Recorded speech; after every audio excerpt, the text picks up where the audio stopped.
So how to pull home. So I want to talk about, I had a few issues with a student this week when we were doing an immersion. He had a few issues with pulling girls home, and I just want to cover that real quick right now. As you guys can see, Sydney, Australia.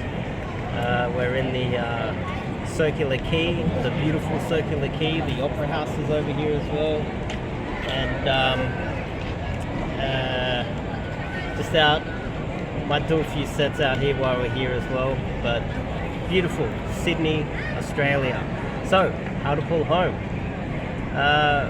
There was a few issues with my student this week where what he did was he thought, which is kind of conventional wisdom, is that he should take a girl out to a bar and have a few drinks with her, and that will kind of lubricate the whole date and increase his chances of pulling her home. Now, I come from the other point of view where if you take her to one bar, you have a few drinks, it's kind of underhanded, because if you think about it from her point of view, she obviously thinks, okay, he's trying to get me drunk so he can take me home and sleep with me. Quite often women will think that way, depending on how conservative she is. And if she's conservative and she's a good girl, she's more likely to think that. The more slutty she is, the less likely she is to think about that. She's like, oh, free drinks, and then go back to his place. But a conservative girl, the type of girl that you want to date, the type of girl that you want to have a more of a long-term thing with, she's less likely to appreciate you trying to get a few drinks into her and pull her home. So this is something that I would try to warn guys not to. You don't have to drink before taking a girl home. She doesn't need to drink anything at all. You can be sober and just rely on, game. Rely on your personality and have the confidence in yourself that you're going to be able to pull her successfully.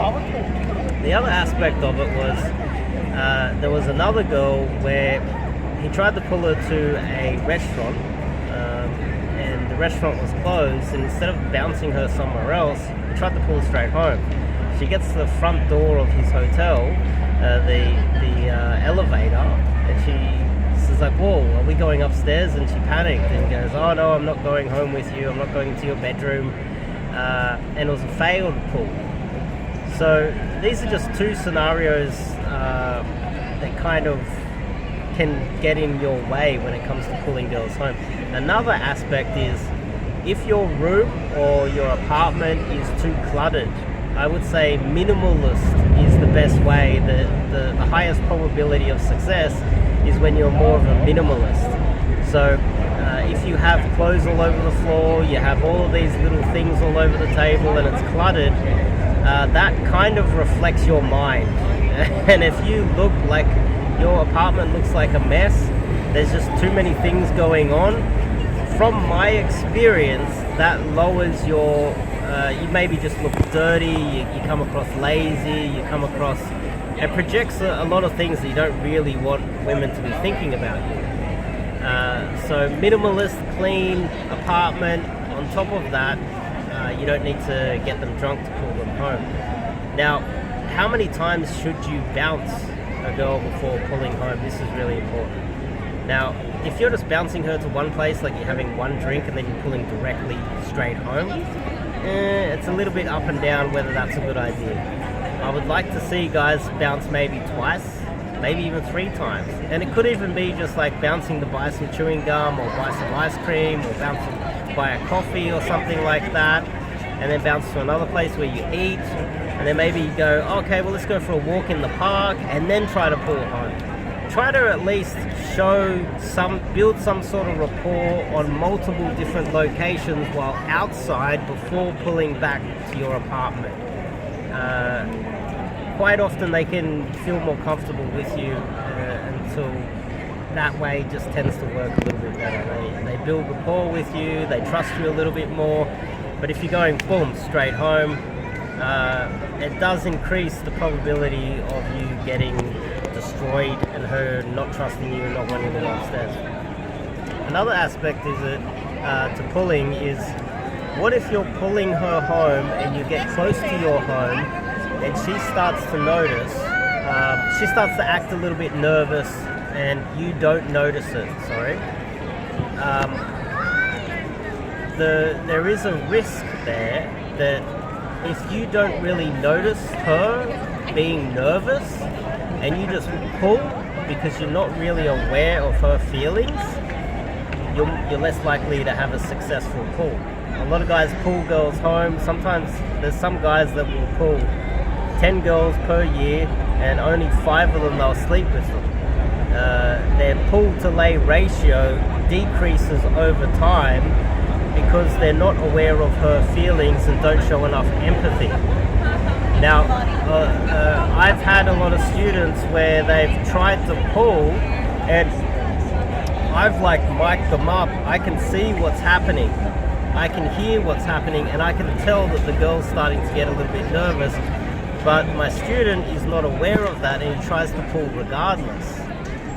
When that often happens, she feels like she's not being listened to, like you don't understand her, like you were just robotically trying to pull another girl home, and she doesn't feel heard, she doesn't feel like you respect her, etc., etc. If you're capable of seeing those slight little changes in her behavior, her body language, etc., and pull back, you're more likely to have success. Here's an example. It's a hard concept to understand, but let's just say you pull a girl back to your apartment, you start to notice just before you get to the front door that she starts to feel a little bit nervous. So instead of going and trying to open the door and try to pull her regardless, you slow down, you go, hang on, I forgot something, let's go back. Let's go back to the shop, I need to buy something from the local supermarket, I need to buy some more food or whatever, let's go for another walk. Instead of getting to the point where she has to tell you that she doesn't want to enter your apartment, going back out and building some rapport and giving her a little bit more time to become comfortable with that, that will increase your pull to lay ratio over time substantially. And it takes a little bit of experience, it takes a bit more feel, and you can gain those skills, but it does come from you showing empathy from her, watching her and being, how can I word this, like being aware of her feelings and showing empathy and actually worrying that making sure that she's comfortable, right? This is really important, will increase your success rate over time. So these are a few things I wanted to talk about. Hopefully that made sense. Hopefully that helps you guys.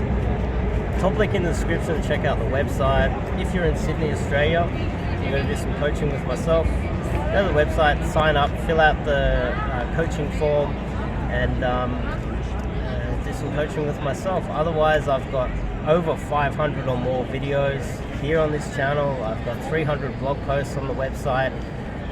Skim through those, check them all out, and if you want to do some coaching, go to the website.